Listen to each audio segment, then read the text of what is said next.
नमस्कार, मी किशोर मासाळ. माननीय अजितदादा पवार यांच्याविषयी अजाणतेपणे नजरचुकीतून माझ्याकडून काही अपशब्दचा वापर झाला आणि त्यामुळे संपूर्ण महाराष्ट्रातील अजितदादा प्रेमी, राष्ट्रवादी काँग्रेस पार्टी परिवार आणि सर्वच बारामतीकर यांच्या भावना दुखावल्या आहेत आणि त्यामुळे मलाही अतिशय दुःख झालेलं आहे. नजरचुकीने माझ्याकडून बोलण्याच्या ओघात अपशब्द गेले.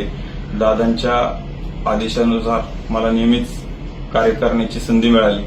वेळोवेळी दादांनी सांगितल्याप्रमाणे मी वेगवेगळी आंदोलनं केली, वेगवेगळ्या केसेस अंगावरती घेतल्या आणि त्याचंच फलित म्हणून मला दादांनी या पदावरती बसवलेलं आहे. आणि ज्या पद्धतीने मी माझ्या थोडासा भावनेच्या भरात किंवा बोलण्याच्या ओघात बोलून गेलो आणि ते काय का बोलण्यात आलं तर मी माननीय पवार दादांच्या कुटुंबांशी जाऊन त्यांना त्याचा उलगडा करणार आहे आणि त्यामुळे ज्या भावना दुखावल्या आहेत म्हणून मी महाराष्ट्रातील जनतेचा, दादा प्रेमींचं, बारामतीकरांची जाहीर माफी मागतो.